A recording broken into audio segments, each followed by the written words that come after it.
Gago.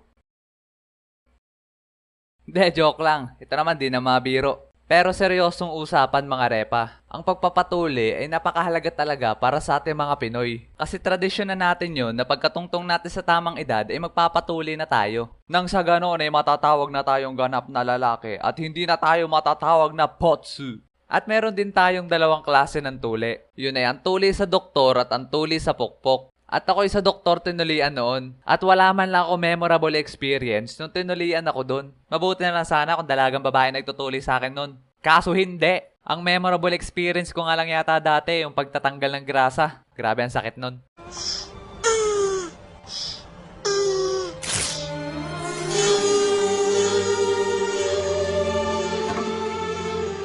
Pero sa totoo lang gusto ko talaga magpatuli sa pukpok. Para sa akin kasi meron kang dagdag astig points pag sa pukpok ka nagpatuli.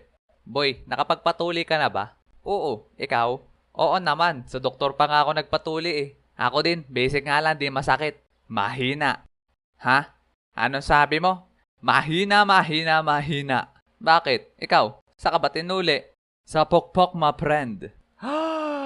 Nani the what? Doon sana ako sa probinsya namin magpapatuli. Kaso walang Jody na tuloy. Dati pa naman, pagsapit ng April doon, ang dami ng bata nakapila para magpatuli. Di katulad doon sa pinagpatulian ko na ako lang mag-isa, sabay nag-antay pa ako dahil ang tagal dumating ng doktor. Walang thrill! Iba kasi yung pakiramdam pag madami kayong nakapila. Yung tipo nagyayabangan pa kayo dahil naandun pa kayo sa dulo ng pila.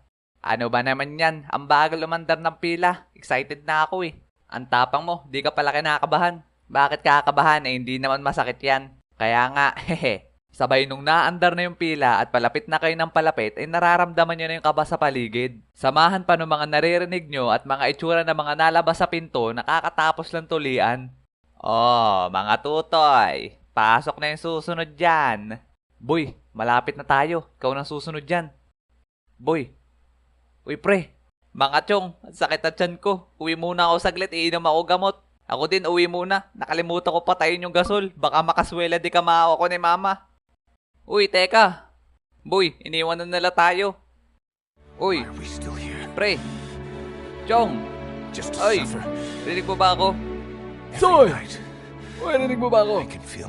At pag sa pukpok nga pala kayo nagpatuli, ay walang ani-anesthesia doon, hindi katulad sa doktor. Nung nagpatuli nga ako doon ay wala ako halos naramdaman. Hindi ko rin namalaya na tapos na. Pero pag sa pukpok naman, ipapanguyuin ka doon ng dahon ng bayabas. At mag-iingat ka lang na hindi malunok yon dahil yun ang ipapapahid mo sa pototoy mo. Nang sa ganon, ay mabawasan ang pagdudugo. Pero sa amin ay iba. Wala nang nguya-nguya ng dahon ng bayabas. Sa probinsya kasi namin ay malapit sa dagat. Kaya lahat ng bata doon pagkat